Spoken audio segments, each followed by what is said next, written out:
Welcome everybody, friends and colleagues, to this evening's presentation, Recreating the Greek Battlefield, Experimental Archaeology in Action. My name is David Schenker from the Department of Classics, Archaeology, and Religion. So nice to have you all here. If there are any of you who are here wondering what it is we do in classics, archaeology, and religion, just ask this guy right here. No, feel free to talk to one of us afterward. We'll be around for a little while. We are very pleased this evening to have back with us one of our former graduates, Ben Truska. Ben graduated from here with his BA in Classics and History from the University of Missouri in 2020. He has his master's degree in Greek and Eastern Mediterranean archaeology from the Bronze Age palaces to the Hellenistic kingdoms, and that MA is from the National Kapodistrian University of Athens in 2023. Now, standing in to help are two other experts in what we might call experimental archaeology, recreating the past, particularly with battlefield materials and tactics. Gamal, former member of the Columbia Police Department, bodybuilder, currently a personal trainer, who has been here before. Some of you have seen him before. Nice to have you back, Gamal. And then Patrick Mullhair from Cleveland, who is also something of an expert in the recreation of ancient warfare, battle tactics, particularly from Athens and Sparta in the 5th century. Now, just a word about what we're doing here. There are any number of reasons why you might be studying the ancient world. Things that might interest you about ancient Greece, ancient Rome. And I'm not here to ask you about that. I tend to think it's something that helps us understand who we are a lot better now. But one thing that's interesting that we'll find out tonight is how we study the ancient world. Most of us read the text, we look at the material culture, the remains. What these guys are doing is something a little more, what should we say, hands-on. Trying to recreate the actual materials that people were using in these time periods that we're studying, to try to understand a little better what their daily lives were like, and in particular what their military lives were like. So without further ado, I will turn it over to Ben Truska. Thank you, Ben.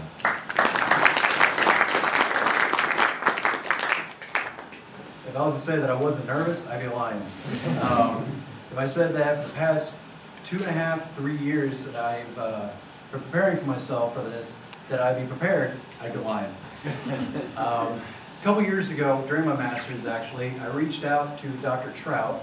So I'm gonna say, hi Dr. Trout. And I had this idea of doing a lecture at my alma mater. I'm very thankful that Dr. Trout and Dr. Schenker, the Department of Classics, Archaeology, and Religious Studies, used to be the ancient Mediterranean studies when I went there, but I'm an old guy, so. And the University of Missouri has brought me back here to give this lecture.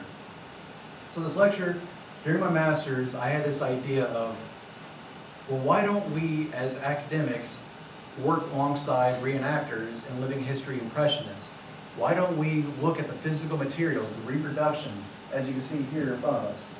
Why do we not take that into account? Why do we not use this physical material and create hypotheses about why, or how rather, the ancient Greeks lived? Particularly for myself, who I specialize in ancient Sparta as well. Actually, all three of us here, when we have our gear on, are Spartans. But there's, I forgot where I was going with that. But it's, why do we not correlate reenactment with academia? And I want to use how we can correlate reenactment with academia. So with that, let's get to it. I do hope everybody can hear me fine, right? All right.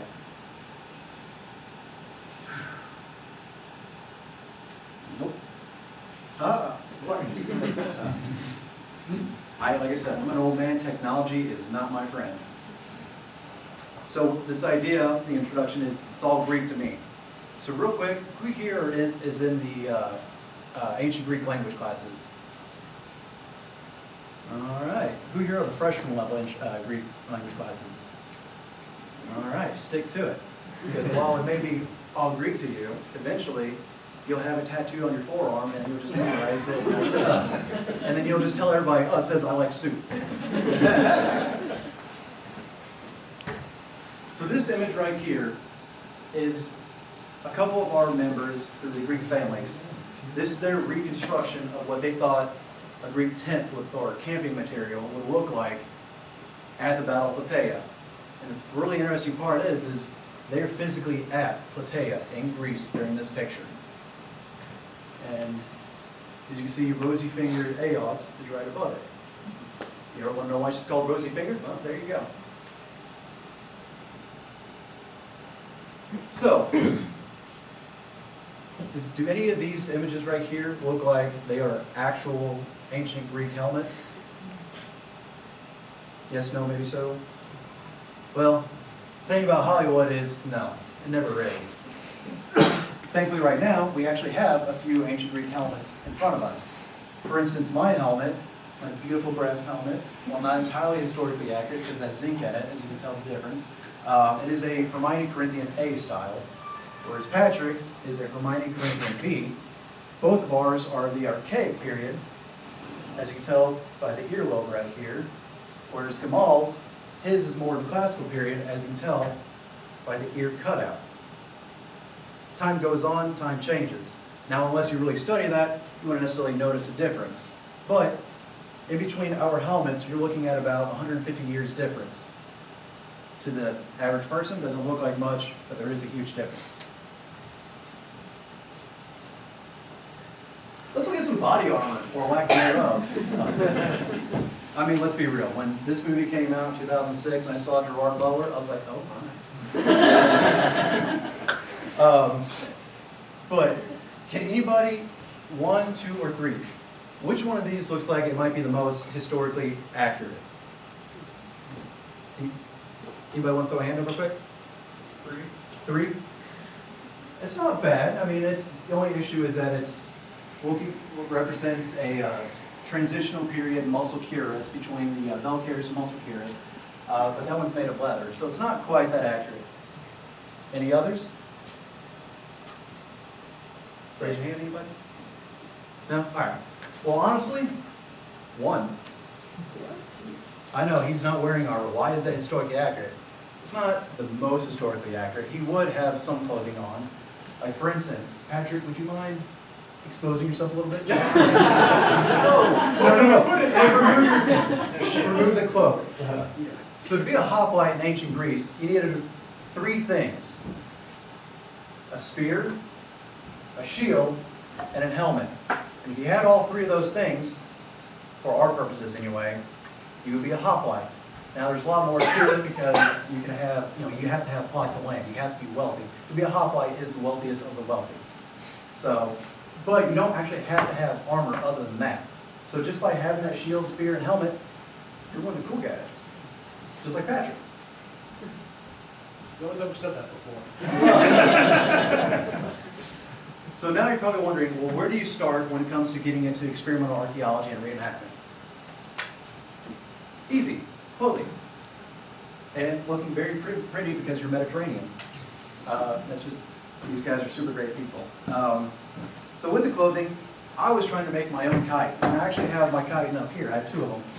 And fortunately for me, I have my beautiful, lovely grandmother who knows how to sew, who taught me a thing or 2 about sewing. And my fingers only bled about 5 times. That's where everybody laughs. Anyway, so what I did was, first thing I did was I took my linen, laid it out, folded it over in half, got it to the measurement length that I needed for how much I needed, and then I cut the piece. And then I spent about 2 days sewing up the edges, and this is actually, my work. I don't know if you can really see the actual stitching, to get it into the proper shape and everything. Now what's really cool about reenactment is that, or experimental archaeology, is we don't know how these kitings were truly made. So everything that you see us wearing right now, this is just a hypothesis. This is our best educated guess. And by the end of it, once I was finished, I had this. Oh, oops, wrong slide. Isn't he handsome? So what's really neat about the chitin, though, is that depending on the linen weight, you can have different variations. You can have a heavier linen for, say, it's the winter months. You can even have a lightweight linen like I have here for the summer months, and they're nice and breezy. And this might be a little too much information, but ancient Greek men did not wear underwear. I am in this one, but it is free. We are here too. What's that? Oh, you guys are. What's more is, even though you see this guy right here is white, the ancient Greeks actually loved color. So another thing that Hollywood and even stage media gets wrong is they're always showing everything in essentially black and white or brown, right? You know, kind of a neutral color, nothing very pretty. But the ancient Greeks loved color. And they took pride in the different, vast arrays of color that they would adorn themselves with. One of the things that they could also use is called the Murex snail. Has anybody heard about the Murex purple? It's that royal, beautiful purple, right? I don't have a picture of it, sorry, that's blue. But it is a nice, beautiful color. And a fun little anecdote. Who here knows who Alcibiades is? So a fun little anecdote about Alcibiades is that as he was traipsing around Athens and the rest of the Greek world, he always liked to wear his purple. Well, the thing is, with the Murex snail purple, you can't really wash it. And if you do that, you're going to lose that color, the vibrancy. So having crushed snails in his clothing, he didn't really smell very good. So it's a wonder why people kept distance from him, right? All right, well, let's get to the real stuff, armor. This right here is a picture of my friend Adam Godfrey. He actually has a YouTube channel that you can look up called Leonidas Sparta. Patrick and myself are a couple of talking heads. We just make stuff up as we go along. Just kidding, sort of. So here actually is Adam in this past 2024 year, again, at the Battle of Plataea reenactment. I don't know about you guys, but I think, again, still me. So with armor, there's different layers. We have what's called a monothorax. And actually, Gamal, Patrick, would you gentlemen be willing to slowly start putting yours on as I speak? So the monothorax. So with experimental archaeology, what we have going on is we see in lots of red figure base paintings as well as sculpture, the monothorax. Does anybody know what monothorax mean? Any of the Greek language students? No? It literally means the linen torso, or the linen chest type deal. So we know for a fact that this armor was made from linen, as these guys are getting put on. But the thing is, we don't know how it was made. So with experimental archaeology, what we like to do is sit down and think, well, how is it done? Well, back in the 1970s, a gentleman by the name of Dr. Peter Connolly created his version of the monothorax. And his version included taking multiple layers of linen and gluing them together to make like a pseudo-Kevlar. And for years, 40, 50 years, this was the standard. However, in no written source that we have does it say that they glued their linen. Now, that kind of goes in the idea of like absence of information doesn't mean it's information of absence. That being said, reenactors, we've been experimenting with different ways of creating a monothorax. One of these ways, as you see here, was made by Andrew Yamato. He took a leather core and wrapped 4 layers of linen around it. He did end up gluing them down, in a way, in a manner of speaking, with rabbit glue. Now, he used rabbit glue because we know the ancient Greeks had access to rabbit glue. And on top of which, he covered it in a kaolin clay mixed with the rabbit glue to make a gesso. What this does is it adds a property, a bonding agent property, that causes the armor to stiffen up to withstand impact, but it still has a mild flexibility. In fact, Patrick's is made like that. But this is, again, we don't fully understand or know if this is accurate or not. This is just a guesstimation, as best we can do. Now, the monothorax is also considered, or is what's called a tube and yoke. Does anybody know what a tube and yoke means? So there's 2 parts to the monothorax. There's the tube, which is what Patrick is wrapping around himself, and there's the yoke, which goes over the shoulders, as you can see in these images right here. you guys know what, like yoking the ox or yoking the horses, right? It's a similar process. You have a little piece that goes over, locks it in place. Another fun little fact, every single time you see a Monothorax, you'll always see the opening on the left side. Anybody want to take a guess at what that reason is? You don't need the armor there because you got a shield. Perfect. So yes, so if you're in formation, you are fighting, you have your arm, your right arm is always your dominant hand. This is the hand that you're going to use to fight. So if you have the opening over here and somebody manages to get their spear or sword and cut through your bindings, now your whole armor comes apart, you can't fight. You're now a casualty. But if you keep it on your left side and you have a giant shield, as you can see here, covering your left side, you don't have to worry about it. Now, Andrew took his creation a step further. He looked at the Sispian, I can't say it right. I know Greek, but I can't say it right because it sounds. The Siphnian frieze in Delphi. And you notice that this gentleman was wearing a single piece Monothorax. So Andrew, using only one piece of leather, including the tailgates here, down the bottom, and the yoke and everything, and just wrapped that up in linen. And the really cool part is, it works. Jonathan Bracken right here, he's like, well, I'm not going to be one up on my best friend. So what he did was, he took a different approach. He just took layers of linen, put them together, and sewed them together. And guess what? It works. It actually stands up to impact.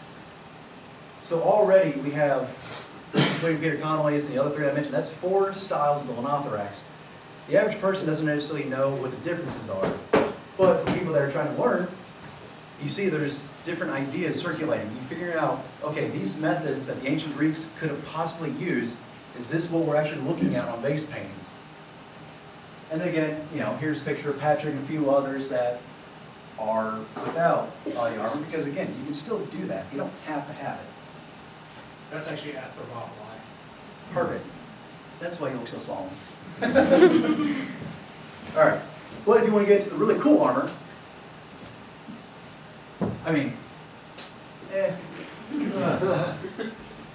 So the biggest issue that a lot of people have when they're trying to get into reenactment as well as experimental archaeology is they'll go online, they'll go to Nautical Mart or Cult of Athena, and they'll just buy garbage.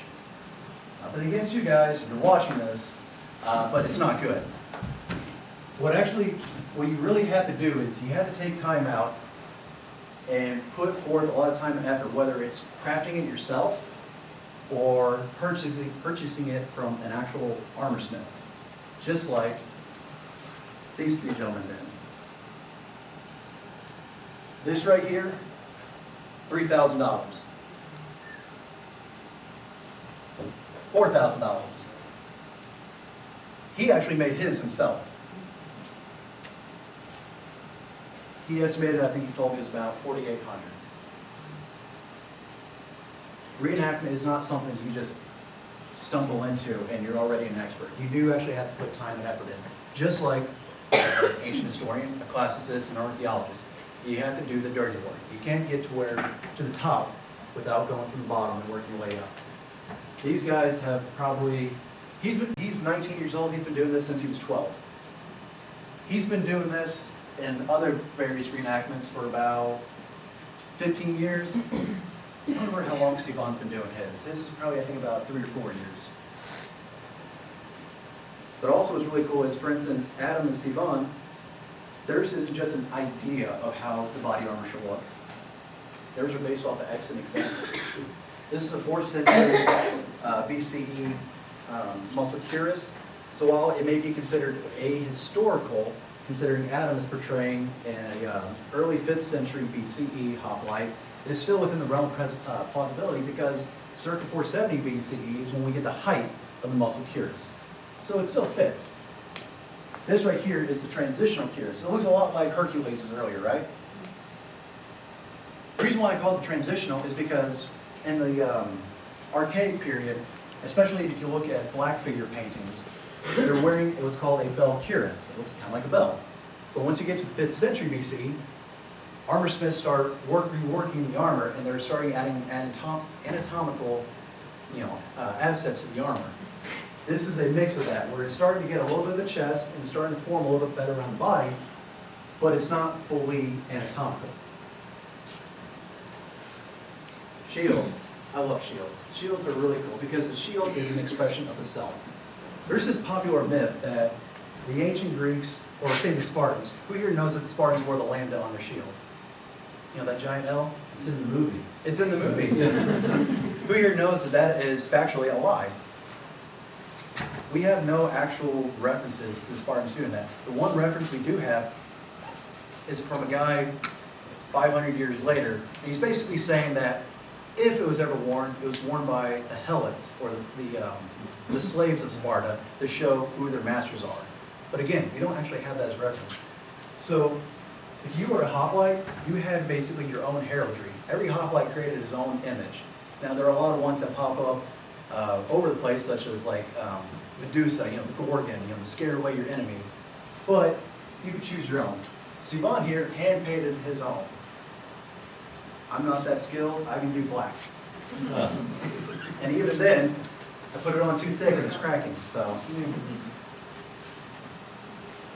But what about the construction of a shield? Well, for the longest time, we were doing what's called the donut method, where we take a rim, stack up a smaller rim, and then another one, and then eventually we'll just bevel it down after we glue it. That adds weight. That actually makes the shield heavier than what it would have been back in the ancient Greek world.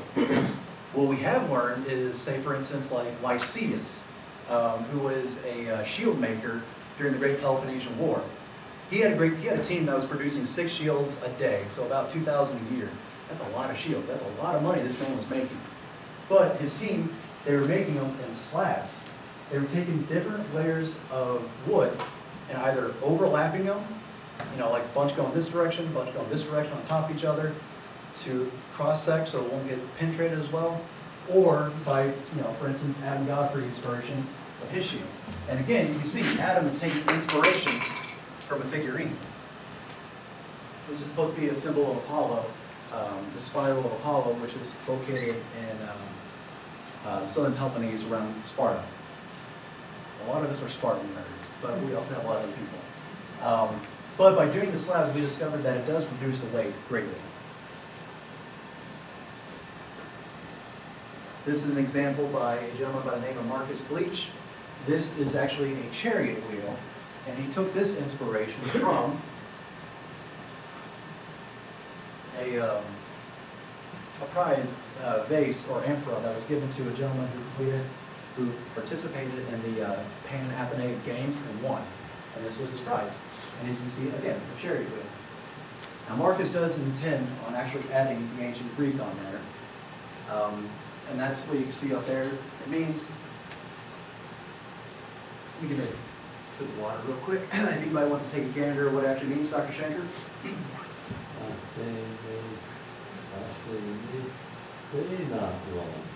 Contest of the female. There you go.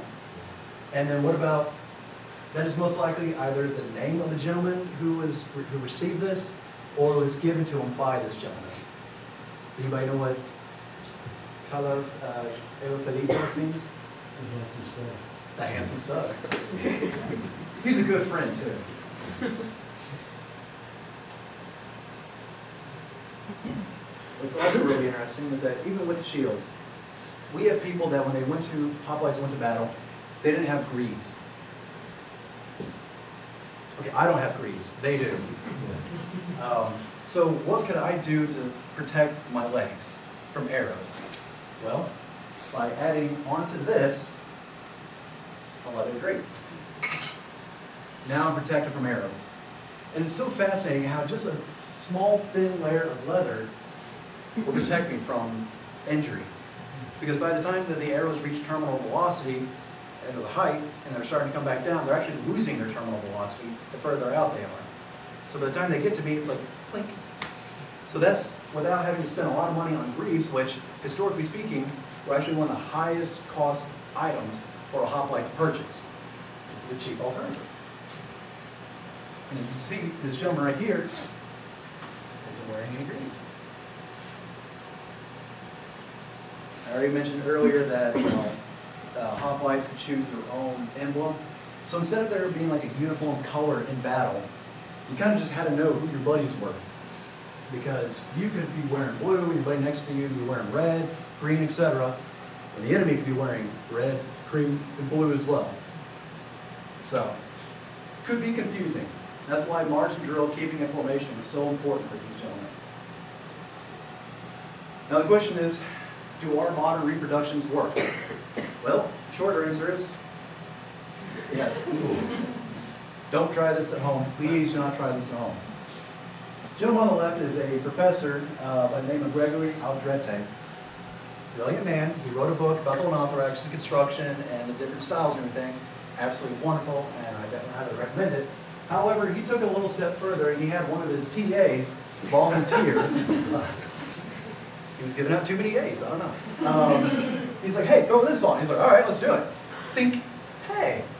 And that was the end result. But this right here, he has 10 layers of linen on. It works. It wasn't injured at all. It didn't even go all the way through. Now again, I cannot stress this enough.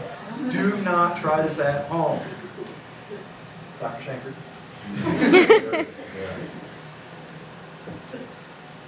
All right, well, Ben, what about this? You can see the spear clearly went through the leather.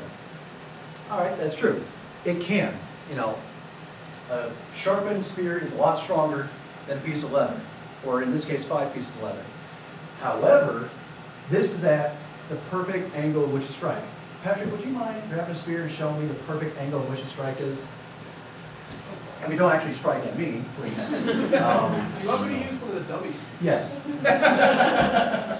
That's why I brought these. Safe? Exactly. If I don't have anything on, hey! This is a nice shirt. If I don't have anything on, I'm dead. But keep in mind, if I was in battle against Patrick, now try it again. Okay, yeah, I would have a helmet protect me, but I'm not stabbed. And if it does go through the shield, I'm still not stabbed. So is it 100% protection? No. Is it good enough? Yeah. Here's another image of which Andrew Yamato is performing the death strike. All right, so what's more though is, what does reenactment do for people? Well, it actually brings a lot of reenactors together, a group of nerds, because let's be real, we all are. We love history, we love playing dress up. I mean, the reason why I wore my pink tie, because it's a pretty color. But it's a group of guys that get together who want to learn, who want to share information, have our own symposium, right? It's a collection of minds. And yes, sometimes there is actual drinking together. That's for later. Another thing that we've actually done recently was we did what's called the Ephebic Oath. So in the 5th century, late 5th century, during the Great Peloponnesian War, Athens, when it was losing lots of its citizenry into the Great War, they recruited young citizens, young men, who may not necessarily have a whole lot of land or anything, but they were still citizens. And they swore an oath to fight and defend Athens. I spent 8 years in the Army. Guess what I had to do? I had to swear an oath to defend the United States. I sat in Fort Leonard Wood for 8 years. Traveling. And of course I went to school, but I digress. So that's our version of a introduction into reenactment. This, who here knows what a Pyrrhic dance is? So the original, okay, do you know where it originated from? Has anybody read the Iliad? In the Iliad, after the death of Patroclus, Achilles, and I'm not going to dance because while I have 2 left feet, and I do like the boogie still, I have 2 left feet. Achilles performs this dance in armor and gear, in his full gear and everything, in honor and commemoration of Patroclus. Here's Andrew and John's version.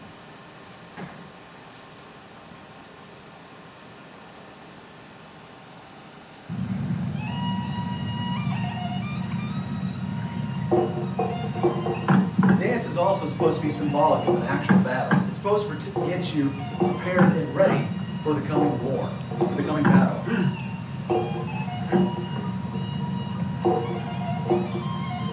Anybody realize or recognize that they're actually protecting themselves from arrows or missiles?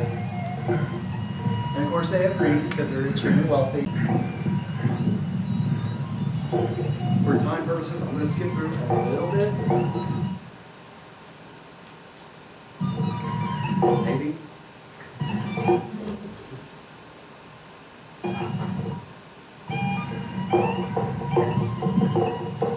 Nope.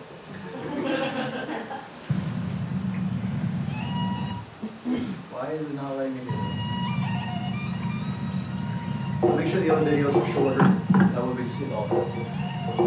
I apologize. You want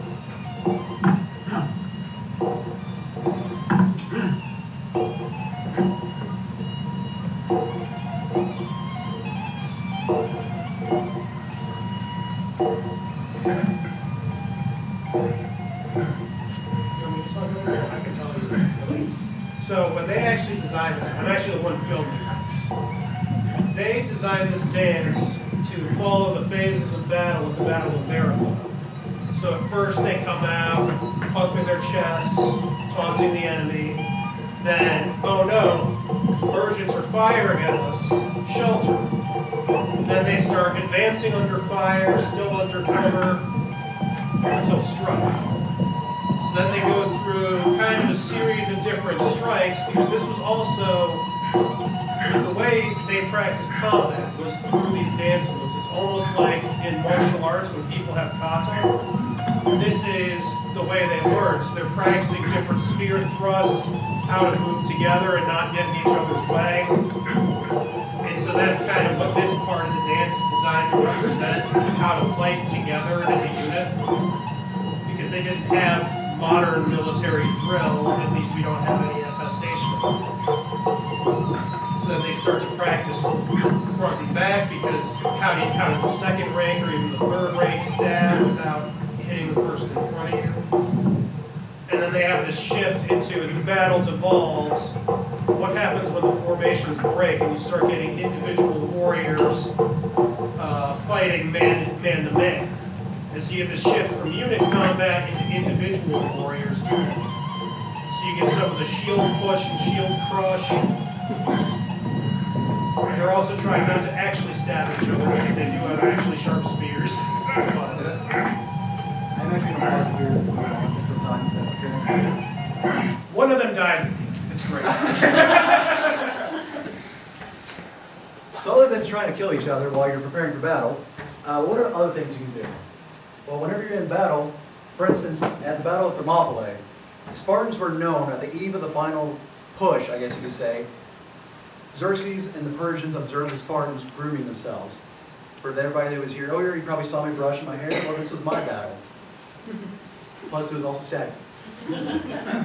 But they would do things like they would have athletic competitions, javelin throwing, stuff like that, or the hoplite or the hoplodromos, which is the hoplite run, where they would throw on their shield and helmet and run a certain distance and come back. This gentleman right here won that, and the reason being is because, well, he's trying to be Gerard Butler, and he's essentially gymnastis, naked. March Batea. I wasn't personally there. Patrick was. Patrick, was that an easy march? Not these things. How long did you guys take the march? Oh, that was probably a 2.5 hour hike, I think. Now, with your shield on your shoulder, did that hurt? Did that bother you? Actually, not terribly. It's after a few hours, it eventually gets uncomfortable. But one of the things we're frequently told is that these shields are too heavy to carry for more than a few minutes. And I mean, if anyone's been watching, I've been holding it this entire presentation. I'm still completely comfortable. And do you ignore that, or do you want me to keep going? Well, actually, would you mind opening your arm up real quick? Gamal, would you mind grabbing your shield, please? So this is what we call the Argive grip. And this is one of the reasons we do reenactment, is you find out things from physics that you don't find out from historians. So holding a shield out at a distance, your arm acts like a lever. The further out it is, the more torque it puts on your arm. This is too heavy to hold out the way a Roman scutum is handheld, or a Viking shield is handheld. But when you put this sleeve on, it brings the weight closer to your body. So even though this is a much heavier shield, it actually puts a lot less torque on your arm to have it near your elbow instead of out in your hand. And then having that dome shape of the rim, this rests right on my shoulder. And so I can just stand here basically at ease. I'm not even holding it, it's resting on my shoulder. And the weight goes straight down through your body. And ergonomically, that's the word. It's actually an extremely efficient design for being such a cumbersome shield. What's more is, and I know I had you guys open it up real quick. So the inside, you see this rope here? It's called the antilave. We don't know what that actually is used for. But a theory that we have is that if long enough, we could use it as a sling to throw our shield on our back. Patrick, is that one of yours? Oh, yeah. Let's see. You want to see me turn into a Ninja Turtle? While he's doing that, I also have a theory, my own personal theory, is that who has heard the term eton e epitas? With this or on this. In Plutarch's Spartan Women, he says a Spartan mother would give her son a shield, saying, with this or on this. My personal theory is that in a similar fashion as this, they would lay the dead Spartan on his shield and drag him off the battlefield with the antilave. We've actually practiced this before, and it does work. So, even Plutarch can get something right about the ancient Greeks. Sorry, Plutarch. Thanks, guys. Yep. All right, battle. Woo! Here, I'm going to speed through just a little bit for time's sake, but you can see that in the earlier archaic period, battle within the phalanx wasn't always tight-knit, wasn't always grouped together. In the later archaic, into the classical, it is tighter grouped. So we have an individual fighting by himself versus a group of men fighting together. This video gives a quick idea of what it was like. I'm not going to play the whole thing, especially not that. That's not historically accurate. In sickness and in health, through good times, bad times, Well, all right. and all the in-between times, We'll give you the link to the channel for at the as end. long as we shall live.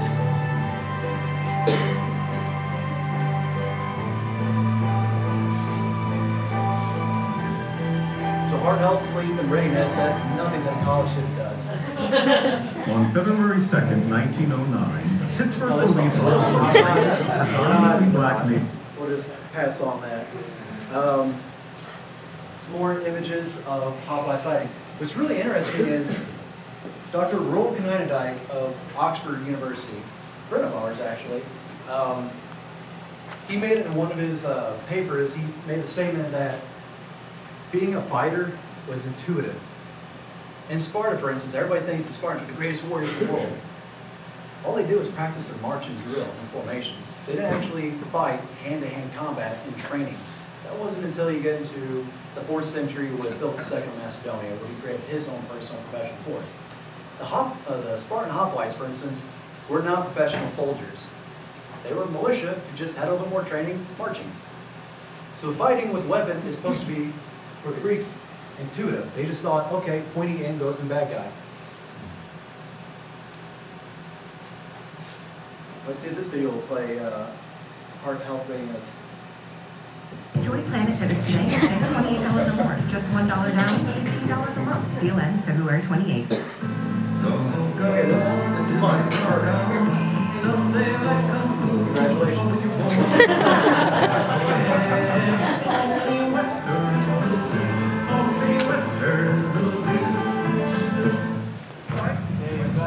Again, I won't play the whole thing, but this is our buddy Adam Godfrey in Canada. We call him Big British because he is actually originally from the UK. He's a Spartan Polvar of Polymarchos fighting against a Theban traitor at the Battle of Plataea.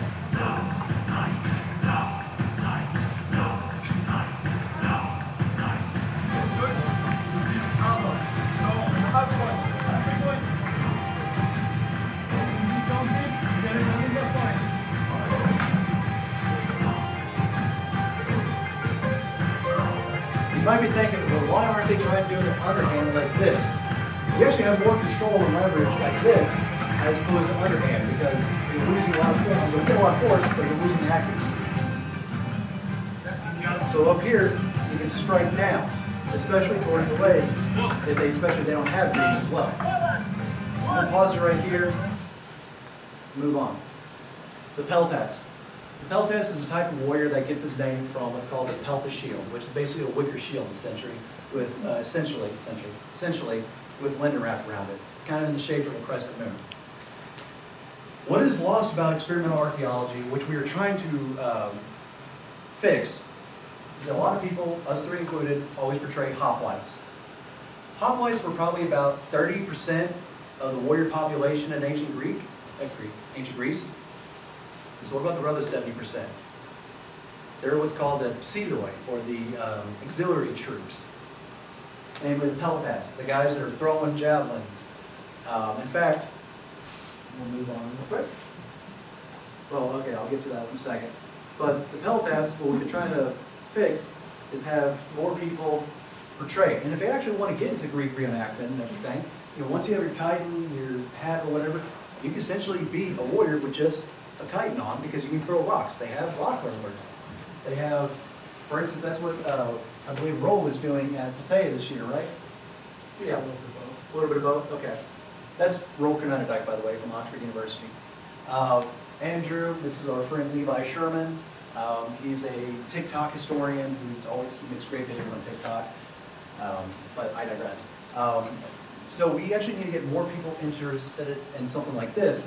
And we actually should try to do stuff with like lining shields up and throwing javelins at them, seeing how far it'll actually penetrate. Because while we're not going to throw them at ourselves, like Professor Aldrete, we can still see the damage that a javelin could do upon a shield, or even rocks against armor and stuff like that. Because throwing something really fast, even against metal, it still hurts. And if nothing else, it causes a disorientation effect. And peltas have been known to actually defeat hoplites. In 425 BC, at the Battle of Spectira and Pylos, 120 Spartans were captured by the Athenian peltas under Demosthenes and Cleon of Athens. Granted, they had about 3,000 troops versus 292, so the odds are a little more in their favor.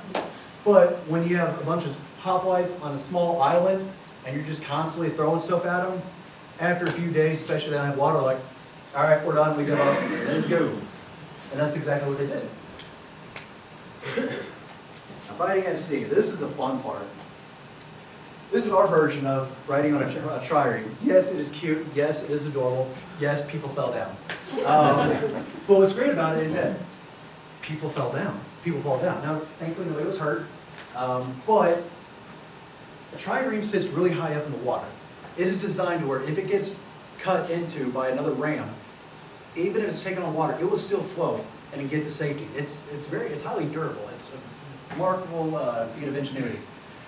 But during the Peloponnesian War, we know that a lot of hoplites started supporting the rowers by standing on top and making sure invaders would not hop on and kill the rowers. That's not me, but I am taking this picture and I'm at the very bottom row of the trireme. And I can tell you right now, it was absolutely awful. And I loved it. Because the entire time I was rowing, the gentleman up above me, who was sitting right here, he was wearing no socks, he was wearing sandals, he was an itty bitty short, heavier set Greek gentleman who had massive foot fungus. His foot is right here. And I'm just like doing everything I can not to look at it. And the thing is, he couldn't balance himself up against the beam well enough to allow torque and pressure so he could row. So his row was just flinging everywhere. And it kept hitting mine, and I actually had a bruise across my chest because my oar just right here the entire time. And I kind of look up at him finally, and I was like, really? He's like, yeah. But it's great because it showed me this. Rowers, especially in Athens, were proficient at their jobs. They listened to the melodies. They listened to the commanding officers. They made sure they were in time. Because if you weren't, you'd have foot fungus cause an oar to crush into your chest. And it's not fun. All right, so beyond the battlefield. So this is where a lot of things that we like to do with experimental archaeology and try to do our best with. Tents. We don't know how the ancient Greeks created tents. Andrew and John had this idea where they took goat skin and sewed them together. 22, in fact, of this. And they used, I believe it was the gesso again, right? the rabbit. It might have been linseed oil. Linseed oil, that's right. They use linseed oil because it's natural, what's the one for? Hydrophobic water repellent to waterproof their tents.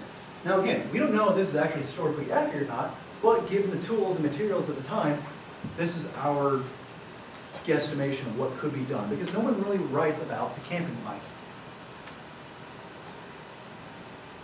And here's a little bit of John and Andrew going on their own personal analysis to try and get into the feeling of what it was like going on campaign.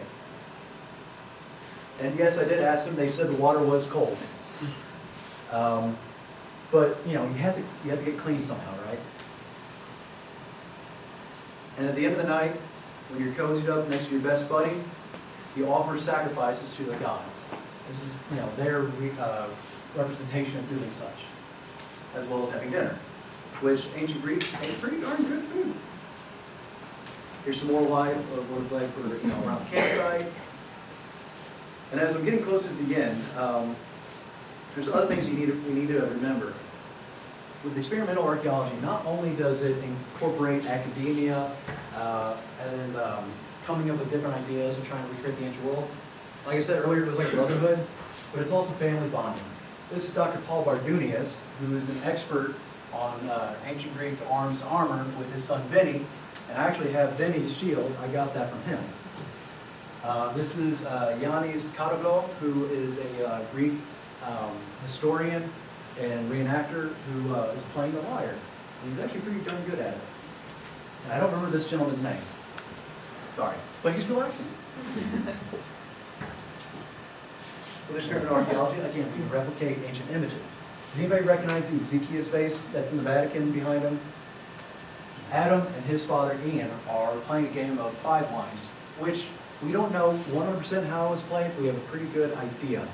And so while the actual base painting is them playing knuckle bones, where Achilles wins by saying Tessera 4 and Ajax says Tudia 3, they're playing 5 lines, but you still get the idea. And what's really interesting is, along with this black figure painting, Adam is a archaic hoplite wearing thigh guards, lower arm cannon, and upper arm cannon, which is only on the right side. Every piece of armor we have for the arm armor is only for about a 75-year period, and it's only on the right side, because your left side doesn't need it to be a giant shield. And like I said earlier, you know, at the end of the day, you and your buddies can have a little symposium. So we tried to recreate what Plato did. And they were not talking about love in this one, unfortunately. But with the closing thoughts, so the thing that I really want everybody to take away from this is that reenactors is not just something you can just pick up and do. It's something that you have to invest time and effort. And the difference between experimental archaeology and, say, classical reception. Oh, I'm sorry, guys, you didn't put your shields down. How did you realize that? But the difference between experimental archaeology and classical reception. Classical reception is looking at what we know and bringing it forward for the modern audience.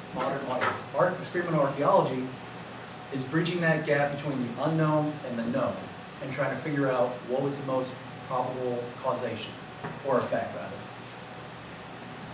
So even though these gentlemen may not have degrees in ancient history, classics, or archaeology, I've learned a lot from him, I've learned a lot from him. And I have my master's in Greek archaeology, and there was times where I'm like, did I know that? No, I didn't. Also, it is a way to bring back the thoughts and memories of those who have died for their poleways, or respective poleways. And it's our way of honoring them. Now, yes, they don't know who we are. They, 2,500 year difference, but we know who they are. And in fact, this image is of Patrick at Thermopylae. This is the epitaph of Simonides. It says, O xein angelen lakademoniois hati tere kemata tois genom vedamasi pithomenon. Or, O stranger, go tell the Spartans passerby that here we lie, obedient to their laws. Thank you.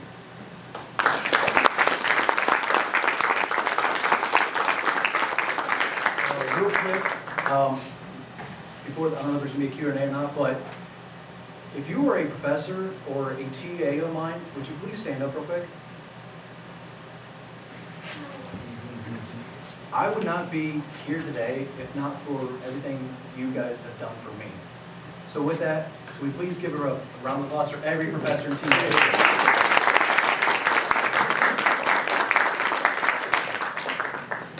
And now questions for any of these guys. Thank you, Ben. I did my talking part.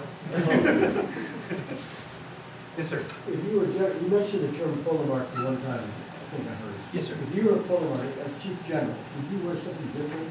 Absolutely. And the thing is Adam had his transverse crest. We don't know if that actually was a symbol of the pole mark or it was just something that hoplite preferred.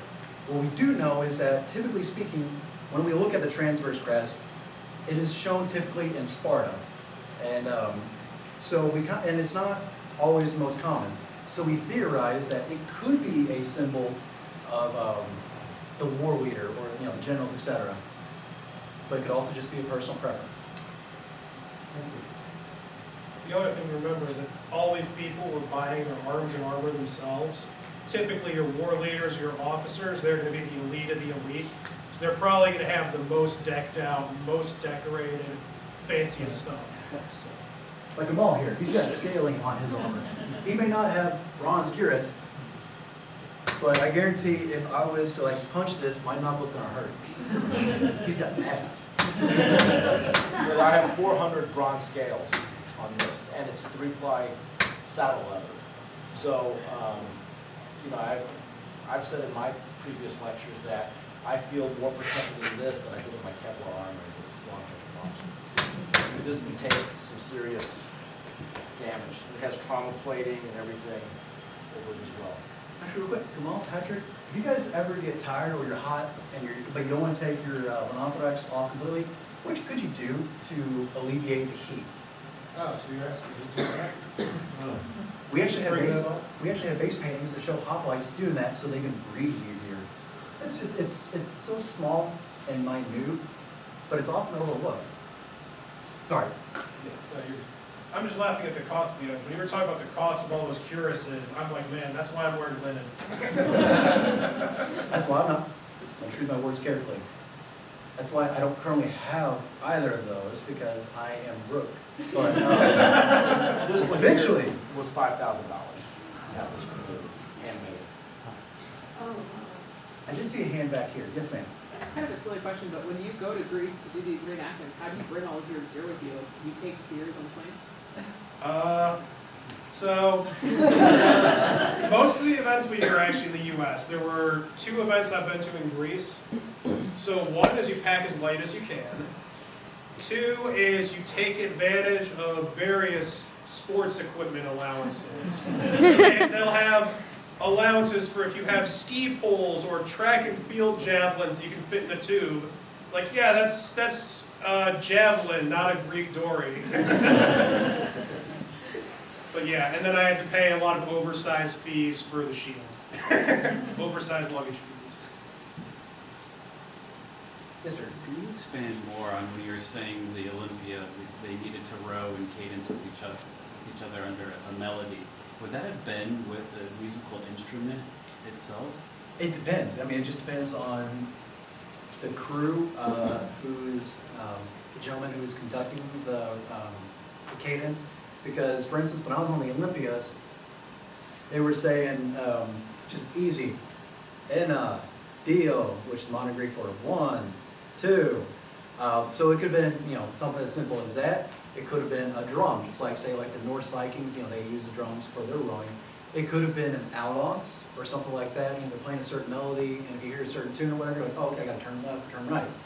It just depends on the crew that you were with. Yes, sir. You guys do any drills for you're at rest, then you need to be in formation, and what type of time frame does it go from you're resting to you're ready to fight? I'm sorry. How long does it take to get ready and equipped? Oh, okay. So the first question to that is, how many people do you have helping you? So earlier during the presentation, when we were putting on our armor, obviously you saw Gamal and I helping each other. The reality is that most people in the hoplite class would have been wealthy enough to have servants on campaign with them. So everyone would have had 1 or 2 people helping dress them up and put their stuff on. And if you had all your stuff at the ready and you were given, you know, a moment's notice at the drop of the hat, I'd say probably, for all of this, probably 3 to 4 minutes. If you were doing much faster, like if you did just the greaves and the helmet, maybe a minute. So, Getting this all tied and cinched up is really the thing that takes time, and just the more spare hands you have. If I were just trying to do this myself, probably at least 5 to 7. okay, so with all that, and then, so that's an individual, how do you get into formation ready to march, like kind of that dynamic? So that's a fun question. We have our friend Paul Barduni, as he mentioned, talks about this a lot. We have a few mentions of the way Greeks organize themselves. A lot of them are said to have marched, you know, by file or by clan. So you were marching with your friends and your neighbors, and so it's how quickly can I find them and line up with them. Sacred Band of Thebes was the one where they supposedly had pairs of lovers. So you'd have to find them and get by them, and you fight as a duo and find your place in line. The thing that we're told with the Spartans that made them somewhat different from the others, Xenophon has a passage where he talks about the Spartan drill, and he says everyone thinks it's really complicated, but it's actually insanely simple. And at events, we've taught this to children in a matter of about 5 minutes. As long as you know who the officers are, it's basically a game of follow the leader, get in line behind an officer. So if Benny's our officer, Gamal would get behind Benny, I would get behind him, and basically each column moves out, and then the next officer joins the end of the column, and everyone follows him, and then the next officer joins the column and follows them. And so you basically go and get in line, and then getting back out of line is just as easy, because you just, when the guy in front of you stops, the officer moves over and lines up next to them. Everyone follows until the next officer goes next to them. Real quick. And there were, oh yeah, go ahead. I'm sorry, I didn't mean No, to you're interrupt. With that, so earlier I mentioned that the Spartans were not professional soldiers, right? They practiced a lot more with marching and drill. Now the average hoplite was a farmer. They were the wealthy elite. The farmers had to do what during the whole year? Tend their fields. So the campaign season in ancient Greece was usually about the months of August and September. There was about a 2-month period where the harvest is completed and everything, and you're actually able to settle disputes. So essentially, a war in ancient Greece is, for the most part, just a quick, I don't like you, you trespassed on my property. All right, well, let's just meet up in 2 weeks and we'll talk about it with our fists. That's essentially what it was. So you usually had about 2 weeks or so to actually get together, where you would call your roster of hoplites and warriors to get together and train for a couple weeks on your march and drill. The difference between the Spartans versus the rest of the Greek world is that the Spartans did it a little bit more frequently. Now what's fun is in Xenophon and his Anabasis, there's a part where he's talking about the hoplite drill that Patrick is mentioning, and there's also a part where they do a mock charge towards their Persian allies. And the Persians basically wet their pants and run away, even though they weren't actually charging them. It's because they were so proficient at spending hours upon hours of just a march and drill that they made themselves look scared. And actually that video I was going to show you earlier that was doing the pregnant woman and everything like that. Not that good. I mean, the actual video was showing them coming together with the Ophthismos pushing each other. And actually, with that, there is one thing I want to do real quick. I know we're running out of time, Spiker Shanger, I'm sorry. Could you guys grab your shields real quick? You already have yours. You knew what I was going to say. Not running at each other, but you guys come together and push your shields against each other. Okay, now imagine a bunch of men behind Patrick and behind Gamal pushing. What's really cool is the Ophthismos is essentially the push. You guys read that now. The dome of this shield is so ingenuitively brilliant that it doesn't matter how many men you stack up behind you. For instance, at the battle of the second battle of Thermopylae in 338 BC, I believe it was, when Philip II, along with Alexander, and no, this is Battle of Chaeronea. That's what I'm thinking of. There was another battle of Thermopylae, but Battle of Chaeronea in 338 BC, where Philip, the Second Macedonia, with his son Alexander the Great, defeated the Greek coalition. And on one side, Philip had 56 rows of hoplites pushing against each other. The brilliance of this shield is that no matter how many people you push against it, you won't crush the guy in front of you. The dome allows a little bit of breathing room, and it evens out. Me, I was like, hey, I would get crushed. But it's so simple and brilliant at the same time. For the shield, when you showed the wood together, would there have been benefit to using wood rather than bronze? Or would that have been a cost? So yes, it's a cost thing. We actually do have bronze shields, but it's actually on top of the wooden core. It's about, what was it, 1 millimeter or one? Yeah, thinner than that. Yeah. It's a, for instance, in the Agora Archaeological Museum in Athens, they have a Spartan bronze shield from the Battle of Spectera. And theoretically, it could also be the Spartan general Brasidas' shield, because that was the battle in which his shield, the Athenians stripped it from him. Because the idea of the Spartans said, if you lose your shield, you lose your manhood, essentially. So it could be his, we don't know. But yes, so there is wood and there is bronze. But what's really great about the wood shield is that it still does just about everything you need, because it is made from birch and poplar. The reason why they make it from birch and poplar is not just because it's abundant or available, readily available in Greece, but because it has a natural springiness to it. And what I mean by that, when we discussed this and figured it out with experimental archaeology, is that once the shield gets pierced and you have a hole, right? The wood fibers naturally close back up. So essentially, your shield is self-healing, to an extent. And to answer your question about wood versus bronze, all the shields were wood. If you were wealthy enough, you would add bronze to it. And we have a lot of examples that only have a bronze rim. There would have been plenty that had no bronze at all. But if you could get a full bronze face, that was like showing off your fancy sports car. Now, I wonder if you guys would be willing to stay up here. We're gonna call an end to this, but if you would take questions, people coming in to look more closely at the equipment. But for now, let's give Ben a round of applause.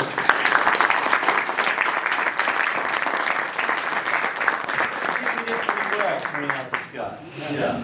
Thanks very much, Ben. So please, everybody, feel free to come up and have a look at that.